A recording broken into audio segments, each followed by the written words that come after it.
ನೀವು ಪ್ರತಿದಿನ ರಾತ್ರಿ ಮಲಗೋದಕ್ಕೂ ಮುನ್ನ ಮಾಡುವ ಈ ಸಣ್ಣ ತಪ್ಪುಗಳು ನಿಮ್ಮ ಮನೆಯಲ್ಲಿ ಬಡತನ, ಕಲಹ, ಅಶಾಂತಿ ಮತ್ತು ಅನಾರೋಗ್ಯಕ್ಕೆ ಕಾರಣವಾಗುತ್ತಿದೆ. ಹೌದು, ಇದು ನನ್ನ ಮಾತಲ್ಲ, ಸ್ವತಃ ಮಹಾಪವಿತ್ರ ಗ್ರಂಥವಾದ ಗರುಡ ಪುರಾಣ ಹೇಳಿದ ಎಚ್ಚರಿಕೆ. ರಾತ್ರಿ ಮಲಗೋದಕ್ಕೂ ಮುನ್ನ ನೀವು ಈ 3 ಕೆಲಸಗಳನ್ನು ಮಾಡದೇ ಇದ್ದರೆ ಲಕ್ಷ್ಮೀ ದೇವಿ ನಿಮ್ಮ ಮನೆಯನ್ನು ಬಿಟ್ಟು ಶಾಶ್ವತವಾಗಿ ಹೊರಟು ಹೋಗುತ್ತಾಳೆ ಎಂದು ಗರುಡ ಪುರಾಣ ಹೇಳಿದೆ.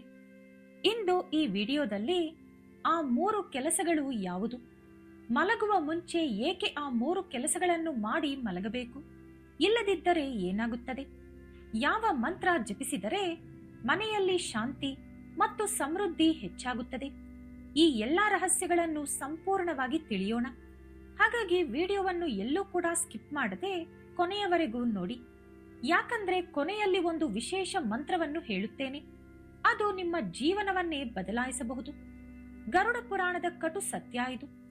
ಬಹುತೇಕ ಜನರು ಗರುಡ ಪುರಾಣ ಎಂದರೆ ಜನನ ಮರಣದ ವಿಷಯ ಮಾತ್ರ ಎಂದು ಭಾವಿಸುತ್ತಾರೆ. ಆದರೆ ಇದರ ಆಚಾರ ಕಾಂಡದಲ್ಲಿ ದಿನನಿತ್ಯ ಜೀವನಕ್ಕೆ ಸಂಬಂಧಿಸಿದ ಅದ್ಭುತ ಮಾರ್ಗದರ್ಶನಗಳಿವೆ.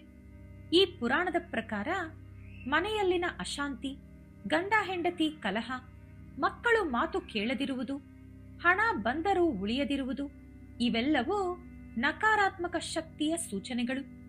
ನೀವು ಈ ಒಂದು ವಿಷಯ ಗಮನಿಸಿದ್ದೀರಾ? ಹಣ ಬರುತ್ತದೆ, ಆದರೆ ಉಳಿಯುವುದಿಲ್ಲ. ಮನೆಯಲ್ಲಿ ಸಣ್ಣ ವಿಷಯಕ್ಕೂ ಜಗಳ ನಡೆಯುತ್ತದೆ. ಮನೆಯಲ್ಲಿದ್ದರೆ ಏಕೋ ಮನಸ್ಸಿಗೆ ಶಾಂತಿ ಇರುವುದೇ ಇಲ್ಲ. ಇದು ಸಾಮಾನ್ಯ ವಿಷಯವಲ್ಲ, ಇದು ಎಚ್ಚರಿಕೆಯ ಸಂಕೇತಗಳು. ಇದಕ್ಕೆ ಕಾರಣ ಏನು? ಗರುಡ ಪುರಾಣ ಹೇಳಿದ ಆ 3 ಭಯಾನಕ ತಪ್ಪುಗಳು ಯಾವುದು ಅಂತ ಈಗ ನೋಡೋಣ. 1. ಮನೆಯಿಂದ ಇವುಗಳನ್ನು ಈ ತಕ್ಷಣವೇ ಹೊರಗಡೆ ಹಾಕಿ. ಗರುಡ ಪುರಾಣದ ಪ್ರಕಾರ ಮನೆಯಲ್ಲಿ ಸಂಗ್ರಹವಾಗಿರುವ ಅನಗತ್ಯ ವಸ್ತುಗಳು, ಅಂದರೆ ತುಕ್ಕು ಹಿಡಿದಂತ ಕಬ್ಬಿಣದ ವಸ್ತುಗಳು, ಮುರಿದ ಪೀಠೋಪಕರಣಗಳು, ಬಿರುಕು ಬಿಟ್ಟ ಪಾತ್ರೆಗಳು, ಉಪಯೋಗಕ್ಕೆ ಬಾರದ ಹಳೆಯ ವಸ್ತುಗಳು, ಇವು ನಕಾರಾತ್ಮಕ ಶಕ್ತಿಗೆ ಆಶ್ರಯವಾಗುತ್ತವೆ. ಇಂತಹ ವಸ್ತುಗಳು ಮನೆಯಲ್ಲಿ ಇದ್ದರೆ ದಾಂಪತ್ಯದಲ್ಲಿ ಕಲಹ ಹೆಚ್ಚಾಗುತ್ತದೆ, ಮಕ್ಕಳ ಮೇಲೆ ಕೆಟ್ಟ ಪರಿಣಾಮ ಬೀರುತ್ತದೆ, ಹಣದ ಕೊರತೆ ಉಂಟಾಗುತ್ತದೆ, ಮಾನಸಿಕ ಒತ್ತಡ ಹೆಚ್ಚಾಗುತ್ತದೆ. ಹಾಗಾಗಿ ವಾರಕ್ಕೊಮ್ಮೆ ನಿಮ್ಮ ಮನೆಯನ್ನು ಪರಿಶೀಲನೆ ಮಾಡಿ. ಉಪಯೋಗವಿಲ್ಲದ ವಸ್ತುಗಳನ್ನು ಯಾರಿಗಾದರೂ ಕೊಟ್ಟುಬಿಡಿ, ಮಾರಿಬಿಡಿ ಅಥವಾ ಹೊರಗಡೆ ಬಿಸಾಡಿ. ಮನೆಯಲ್ಲಿ ಮಾತ್ರ ಇಟ್ಟುಕೊಳ್ಳಬೇಡಿ. ಸಕಾರಾತ್ಮಕ ಶಕ್ತಿ ನಿಮ್ಮ ಮನೆಯೊಳಗೆ ಹರಿಯಲು ಜಾಗ ಮಾಡಿಕೊಡಿ. 2. ಅಶುಚಿತ್ವ. ಇದು ಲಕ್ಷ್ಮೀ ದೇವಿಗೆ ಸ್ವಲ್ಪವೂ ಇಷ್ಟವಿಲ್ಲ.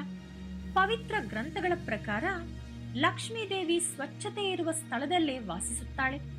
ಮನೆಯ ಸುತ್ತಮುತ್ತ ಕಸ, ದುರ್ವಾಸನೆ, ಜಾಲೆಗಳು ಇದ್ದರೆ ಅದು ಬಡತನಕ್ಕೆ ಆಹ್ವಾನ ನೀಡಿದಂತೆ. ಹಾಗಾಗಿ ಆದಷ್ಟು ನಿಮ್ಮ ಮನೆಯನ್ನು ಶುಚಿಯಾಗಿ ಇಟ್ಟುಕೊಳ್ಳಿ.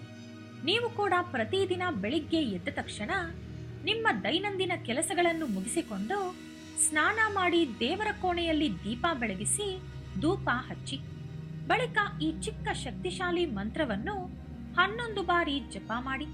ಆ ಮಂತ್ರ ಯಾವುದು ಅಂದ್ರೆ ಓಂ ಶ್ರೀಂ ಮಹಾಲಕ್ಷ್ಮೇ ನಮಃ. ಈ ಮಂತ್ರ ಜಪ ನಿಮ್ಮ ಮನೆಯಲ್ಲಿ ಧನ, ಐಶ್ವರ್ಯ ಮತ್ತು ಶಾಂತಿಯನ್ನು ಹೆಚ್ಚಿಸುತ್ತದೆ.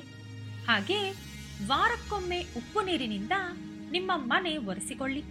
ಇದು ನಿಮ್ಮ ಮನೆಯಲ್ಲಿನ ನಕಾರಾತ್ಮಕ ಶಕ್ತಿಯನ್ನು ಶಮನ ಮಾಡುತ್ತದೆ. ಸ್ನೇಹಿತರೆ, ಇಲ್ಲಿಯವರೆಗೆ ನೀವು ವಿಡಿಯೋ ನೋಡಿದ್ದರೆ ನೀವು ಕೂಡ ನಾನು ಹೇಳಿದ ಸಮಸ್ಯೆಗಳನ್ನು ಅನುಭವಿಸುತ್ತಿದ್ದೀರಿ ಎಂದು ಅರ್ಥ. ಹಾಗಾಗಿ ನನ್ನದೊಂದು ಚಿಕ್ಕ ಮನವಿ, ಈಗಲೇ ಈ ವಿಡಿಯೋಗೆ ಒಂದು ಲೈಕ್ ಕೊಡಿ. ನಿಮ್ಮ ಒಂದು ಲೈಕ್ ನಮಗೆ ಇನ್ನಷ್ಟು ಶಕ್ತಿಯನ್ನು ಕೊಡುತ್ತದೆ. ಹಾಗೆ ನಿಮ್ಮಂತೆ ಕಷ್ಟಪಡುತ್ತಿರುವ ಎಷ್ಟೋ ಜನರಿಗೆ ಈ ವಿಡಿಯೋ ತಲುಪುತ್ತದೆ. ಈ ರೀತಿಯ ಧಾರ್ಮಿಕ ಮತ್ತು ಜೀವನ ಬದಲಾಯಿಸುವ ಮಾಹಿತಿಗಳಿಗಾಗಿ ನಮ್ಮ ಚಾನೆಲ್ ಅನ್ನು ಸಬ್ಸ್ಕ್ರೈಬ್ ಮಾಡ್ಕೊಳ್ಳಿ. ಹಾಗೆ ಸ್ನೇಹಿತರೆ, ಒಂದು ಚಿಕ್ಕ ವಿಷಯ, ನಾಳೆಯಿಂದ ವಿಷ್ಣು ಪುರಾಣ ಶುರು ಮಾಡುತ್ತಿದ್ದೇವೆ. ದಿನ ಬಿಟ್ಟು ದಿನ ಒಂದೊಂದು ಎಪಿಸೋಡ್ ಅಪ್ಲೋಡ್ ಮಾಡುತ್ತೇವೆ. ಹಾಗಾಗಿ ತಪ್ಪದೆ ವಿಡಿಯೋ ನೋಡಿ. ಎಂದಿನಂತೆ ನಿಮ್ಮ ಸಪೋರ್ಟ್ ನಮಗೆ ಕೊಡಿ. ಇನ್ನು ತಡ ಮಾಡದೆ ವಿಡಿಯೋ ಮುಂದುವರಿಸೋಣ. 3. ರಾತ್ರಿ ಈ ದೊಡ್ಡ ತಪ್ಪು ಮಾಡಲೇಬೇಡಿ. ಬಹಳ ಮನೆಗಳಲ್ಲಿ ರಾತ್ರಿ ಊಟದ ನಂತರ ಪಾತ್ರೆಗಳು ಸಿಂಕ್ನಲ್ಲಿ ಹಾಗೆಯೇ ಇರುತ್ತವೆ. ಗರುಡ ಪುರಾಣದ ಪ್ರಕಾರ ರಾತ್ರಿ ಪಾತ್ರೆ ತೊಳೆಯದೆ ಹಾಗೆ ಮಲಗುವುದು ಇದು ಮನೆಯಲ್ಲಿ ಹಣದ ತೊಂದರೆ, ಆರೋಗ್ಯ ಸಮಸ್ಯೆ ಮತ್ತು ಮನಸ್ತಾಪಕ್ಕೆ ಕಾರಣವಾಗುತ್ತದೆ. ರಾತ್ರಿ ಸಮಯದಲ್ಲಿ ನಕಾರಾತ್ಮಕ ಶಕ್ತಿ ಹೆಚ್ಚು ಸಕ್ರಿಯವಾಗಿ ಚಲಿಸುತ್ತಿರುತ್ತದೆ. ಅಂತಹ ಸಮಯದಲ್ಲಿ ಎಲ್ಲಿ ಅಶುಚಿತ್ವ ಇದ್ದರೆ ಅಲ್ಲಿ ಅದು ಇನ್ನಷ್ಟು ಹೆಚ್ಚು ದುಷ್ಪರಿಣಾಮ ಉಂಟುಮಾಡುತ್ತದೆ. ಹಾಗಾಗಿ ಮಲಗುವ ಮುನ್ನ ಎಲ್ಲಾ ಪಾತ್ರೆಗಳನ್ನು ತೊಳೆದಿಡಿ, ಅಡುಗೆ ಮನೆ ಸ್ವಚ್ಛಗೊಳಿಸಿ, ಅಡುಗೆ ಮನೆಯ ಒಳಗಡೆ ಒಂದು ದೀಪ ಹಚ್ಚಿ 3 ಬಾರಿ ಈ ಅತಿ ಶಕ್ತಿಶಾಲಿ ಮಂತ್ರವನ್ನು ಜಪಿಸಿ. ಆ ಮಂತ್ರ ಯಾವುದು ಅಂದರೆ ಓಂ ನಮೋ ಭಗವತೆ ವಾಸುದೇವಾಯ. ಈ ಮಂತ್ರ ನಿಮ್ಮ ಮನಸ್ಸಿಗೆ ಶಾಂತಿ ಕೊಡುತ್ತದೆ, ನಿಮ್ಮ ಮನೆಗೆ ರಕ್ಷಣೆ ಕೊಡುತ್ತದೆ. ಹಾಗೆ ಇನ್ನೂ ನಿಮ್ಮ ಮನೆಯಲ್ಲಿ ಸಕಾರಾತ್ಮಕ ಶಕ್ತಿ ಹೆಚ್ಚು ಮಾಡಲು ಈ ಕೆಲಸಗಳನ್ನು ಕೂಡ ರಾತ್ರಿ ಮಲಗುವುದಕ್ಕೂ ಮುಂಚೆ ತಪ್ಪದೇ ಮಾಡಿ. 1. ಗಂಡ ಹೆಂಡತಿ ಜಗಳ ಮಾಡಿ ಮಲಗಬೇಡಿ. ಯಾವ ಸಮಸ್ಯೆ ಇದ್ದರೂ ಬಗೆಹರಿಸಿಕೊಂಡು ಸಮಾಧಾನದಿಂದ ನಿದ್ದೆ ಮಾಡಿ, ಕೋಪದಿಂದ ಮಲಗಬೇಡಿ. 2. ಮಲಗುವ ಮುಂಚೆ ನಿಮ್ಮ ಮನೆಯಲ್ಲಿ ಇರುವ ಹಿರಿಯರ ಆಶೀರ್ವಾದ ಪಡೆದುಕೊಳ್ಳಿ. ಹಾಗೆ ನಿಮ್ಮ ಮನೆಯಲ್ಲಿ ಪಿತೃಗಳ ಫೋಟೋ ಇದ್ದರೆ ಅವರಿಗೆ ನಮಸ್ಕಾರ ಮಾಡಿಕೊಳ್ಳಿ. ನಿಮ್ಮ ಮಕ್ಕಳಿಗೂ ಕೂಡ ನಿಮ್ಮ ಆಶೀರ್ವಾದ ಹಾಗೂ ಪಿತೃಗಳ ಆಶೀರ್ವಾದ ಪಡೆದುಕೊಳ್ಳಲು ಹೇಳಿಕೊಡಿ. 3. ರಾತ್ರಿ ಮಲಗುವ ಮುಂಚೆ ಮಕ್ಕಳ ಜೊತೆ ಸೌಮ್ಯವಾಗಿ ಮಾತನಾಡಿ. ಅದುವರೆಗೂ ಮಕ್ಕಳ ಜೊತೆ ಗಲಾಟೆ ಮಾಡಿದ್ದರೂ ಕೂಡ ರಾತ್ರಿ ಮಲಗುವಾಗ ಮಕ್ಕಳು ನಗುಮುಖದಿಂದ ನಿದ್ರಿಸುವಂತೆ ನೋಡಿಕೊಳ್ಳಿ. ಇದು ನಿಮ್ಮ ಜವಾಬ್ದಾರಿ. ಮಕ್ಕಳನ್ನು ಹೆದರಿಸುವುದು, ಬೈಯುವುದು, ಹೊಡೆಯುವುದು ಮಾಡಬೇಡಿ. ಇದರಿಂದ ನಕಾರಾತ್ಮಕ ಶಕ್ತಿ ಅವರಿಗೆ ಹತ್ತಿರವಾಗುತ್ತದೆ. ಈ 3 ಕೆಲಸಗಳು ನಿಮ್ಮ ಮನೆಯ ಐಕ್ಯತೆಯನ್ನು ಕಾಪಾಡುತ್ತವೆ. ಈ ನಿಯಮಗಳನ್ನು ನಿರ್ಲಕ್ಷಿಸಿದರೆ ಹಣ ಬಂದರೂ ಕೂಡ ನಿಮ್ಮ ಕೈಯಲ್ಲಿ ಹಾಗೂ ಮನೆಯಲ್ಲಿ ಉಳಿಯುವುದಿಲ್ಲ. ಅಶಾಂತಿ ನಿಮ್ಮ ಮನೆಯಲ್ಲಿ ಹಾಗೂ ಮನಸ್ಸಿನಲ್ಲಿ ಹೆಚ್ಚಾಗುತ್ತದೆ. ದೇವರ ಆಶೀರ್ವಾದ ದಿನೇ ದಿನೇ ಕಡಿಮೆಯಾಗುತ್ತದೆ ಎಂದು ಗರುಡ ಪುರಾಣ ಹಾಗೂ ಇನ್ನೂ ಕೆಲವು ಗ್ರಂಥಗಳಲ್ಲಿ ಉಲ್ಲೇಖಿಸಲಾಗಿದೆ. ಆದರೆ ಈಗ ನಾನು ಹೇಳಿರುವಂತ ಈ ಶಕ್ತಿಶಾಲಿ ಮಂತ್ರಗಳ ಜಪ ಹಾಗೂ ಈ ಸಣ್ಣ ಕ್ರಮಗಳನ್ನು ಪಾಲಿಸಿದರೆ ನಿಮ್ಮ ಮನಸ್ಸು ಹಾಗೂ ಮನೆಯಲ್ಲಿ ಶಾಂತಿ ಇರುತ್ತದೆ.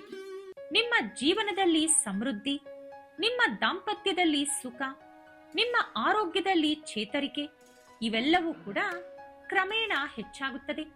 ಹಾಗಾಗಿ ಸ್ನೇಹಿತರೆ, ರಾತ್ರಿ ಮಲಗೋದಕ್ಕೂ ಮುನ್ನ ಈ 3 ಕೆಲಸಗಳನ್ನು ಮಾಡದೆ ಮಲಗಬೇಡಿ. ಇವು ಕೇವಲ ನಮ್ಮ ಸಂಪ್ರದಾಯವಲ್ಲ, ಇವು ನಿಮ್ಮ ಮನೆಯ ಶಾಂತಿ ಮತ್ತು ಸಮೃದ್ಧಿಗೆ ಕಾವಲುಗಾರರು. ಈ ಮಾಹಿತಿ ನಿಮಗೆ ಉಪಯೋಗವಾದರೆ ಈಗಲೇ ವಿಡಿಯೋಗೆ ಲೈಕ್ ಮಾಡಿ, ನಿಮ್ಮ ಸ್ನೇಹಿತರು ಹಾಗೂ ಸಂಬಂಧಿಕರ ಜೊತೆ ಶೇರ್ ಮಾಡಿ ಮತ್ತು ಇನ್ನೂ ಇಂತಹ ರಹಸ್ಯ ಮಾಹಿತಿಗಳಿಗಾಗಿ ನಮ್ಮ ಚಾನೆಲ್ ಅನ್ನು ಸಬ್ಸ್ಕ್ರೈಬ್ ಮಾಡಿಕೊಂಡು ಪಕ್ಕದಲ್ಲಿರುವ ಬೆಲ್ ಐಕಾನ್ ಒತ್ತಿ. ನಿಮ್ಮ ಒಂದು ಸಬ್ಸ್ಕ್ರೈಬ್ ನಿಮ್ಮ ಮನೆಗೆ ಒಂದು ಆಶೀರ್ವಾದವಾಗಲಿ. ಧನ್ಯವಾದಗಳು. ಮುಂದಿನ ವಿಡಿಯೋದಲ್ಲಿ ಮತ್ತೆ ಭೇಟಿಯಾಗೋಣ.